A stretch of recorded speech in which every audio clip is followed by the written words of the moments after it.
Stand-up comedy is basically the art form of speaking in front of a live audience with the hopes of entertaining them. It sounds easy, and you literally don't even have to stand up to do it, but it helps if you're funny. Now, speaking from personal experience, when you're expected to be funny and the audience expects you to be funny, oh boy, that is a daunting task. But here in Hong Kong, we have found a few brave individuals who do exactly that in a small underground community where they take comedy very seriously. Stand-up comedy in Hong Kong. Can't wait to meet these people. Who do we have first, Darren? So, Tim, why are you a comedian in Hong Kong, of all places? Fair question. Well, for Hong Kong, what's great about Hong Kong is we are such an international city. So me coming from Canada, I meet a lot of Canadians, obviously. But also there's a lot of Brits here, a lot of people from America, all over the world. It's like a melting pot of the humor. And because it's a small scene, we get to grow faster. You're kind of put in this pressure cooker, right? So like in a major city, I'd probably do open mics for a long time before I ever get a show or a showcase. In Hong Kong, if you're good, you're gonna get a chance to get on a show way faster than you would in any other city. Now that you've developed the skills, it's just about getting that exposure. And that's, I think, where the crux of the problem of Hong Kong comedy is right now. It's just, what's our next step? So how long have you been doing this? I've been doing it for 2 years. Officially, like, I've been putting all my time in, going to every mic, every show, every opportunity that I get, like hosting, doing off gigs, and then doing stand-up shows. So that, I've been doing it for 2 years. I probably tried it out my first time in Hong Kong about 8 years ago. For those 2 years, what has been your journey like? Because you said earlier, it's quite a small community at the moment, isn't it? But it's growing fast. My journey has been crazy, so it's been pretty fast-paced. So I came back, did a couple of mics, and I think after like my third mic, I got a chance to do a showcase. So I got to do a showcase, and that was right after our first lockdown. So right after the first lockdown, the scene was buzzing. Everyone's looking for something to do. Every show we were doing was like sold out. So it was a great experience as a up-and-coming comedian or learning. But obviously there's a flip side. I mean, if a community is small but it's growing fast, there are bound to be sort of challenges and obstacles and ceilings. Definitely. I mean, I think when your community is this small, when it comes to new talent, that's probably the hardest thing to find. We don't feel like there's anywhere to go in Hong Kong. Like you said, it's not somewhere that typically you think, okay, this is where I'm going to go for comedy. Right? So a lot of people might not try it. And then that's where we struggle with new talent. Or even something I talk about, like diversity in the scene. So having female comics or any minority, visible minority too. It's a lot tougher to get them spaces because even for me, it felt weird to jump into comedy in Hong Kong. Right? I didn't know how great it was until I did it. I feel like if we did put more time into this and if we grow this scene, it could be something. Because every other major Asian city has like a proper comedy scene. You know, like Singapore, they have so many big names coming out of there. Malaysia as well. Philippines, Vietnam, Thailand, they all have their scenes. And it's like, it makes no sense that Hong Kong shouldn't have their own, you know, booming scenes. So is this just a matter of money, or is it a matter of the people, you know, sense of humor? You know, is it a tough crowd? Actually, the crowds here are amazing because we're such a mix of people. There's something that will hit everyone, right? And it's you learn faster too because you have to learn. I guess when you're stuck in one city, it's tough to like always adapt. But because Hong Kong, everyone's coming in and out, you always have that chance. But I guess like the biggest challenge is having that exposure. So a lot of us do it individually. They'll build up their social media, they'll build up whatever their other channels. It'd be great if we had more spotlight on Hong Kong comedy on its own, just as an art form. But why do you think the community is so important? Because it's interesting what you just mentioned. Stand-up is kind of like an individual sport, isn't it? So is it really necessary to have other comics with you? When I do poorly on a show, the first guys that are going to tell me I did poorly are the other comedians. And when they do, they're not doing it to, I mean, a little bit to like take the piss, but most of it is just to get you stronger, right? You recognize, hey, this is where you kind of drop the ball, and you learn to fix this, right? And they're the same guys that will give you opportunities for their shows. So yes, individually, I'm on stage by myself, but realistically, the community, which I think is unique to Hong Kong, is so supportive here that we all kind of grow together. So Jason, I know you're a comic and a promoter.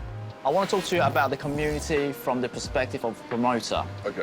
What sort of challenges, sort of traditionally, do you face in Hong Kong? The main challenges is trying to find venues, and recently it's been very difficult because obviously with the pandemic. Yeah. So you have to find them venues that have got the capacity, are in a decent location, Yep. so people can actually get to it quite easy. The other main challenge is also trying to find the audience. Predominantly I do shows in English, Yep. so you've got a decent expat community, but you find out people don't know that there's comedy in Hong Kong. So every contact you make is a new contact. It's marketing every time. So building up an audience and building up repeat customers and people coming back, that's the main challenges. And is it a growing audience, do you think? Yeah, it's growing. It can get better.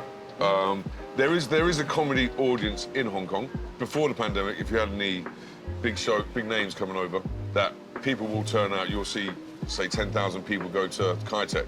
But if you're not mainstream and that you've not been on TV, then people coming to comedy will drop down. So you have to go out and build up the scene. Because there's some great comics here. There's some good comedians. Has that been like a challenge as well to because the established name, they're gonna get an audience. Yeah. But the local talents, you know, how are they gonna get the upstarts? How are they gonna get the opportunity? As a promoter, it's down to me to get the crowds and to get people to see the local talent. One of the things that I try and do is to bring comedy to different demographics. So it's going to different venues. So for instance, I do one in a barbershop, basically bringing comedy to where people are, as opposed to telling people to come to me. And by doing that, you reach a different demographic. So this barbershop will have graph artists, tattoo artists, DJs, musicians, which generally you may not get in your usual crowd when you're doing it in a bar, in a restaurant. With the strength of the support from the community, do you think Hong Kong has the potential to become, say, Singapore, which is also a small city? Does it have the potential? Yes. Remember that Hong Kong was the first place to do stand-up in Asia. So as much as it may have grown elsewhere, this is where it started. You can't take the focus away from Hong Kong being the OG, basically, of the comedy scene. It has potential. Finding new comics to come in and find a new audience, they're the problems that we face and that we have to find solutions to.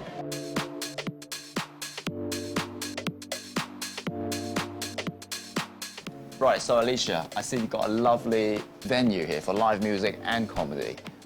But I just want to know, even before COVID, has it been tough to get an audience for stand-up comedy compared to live music?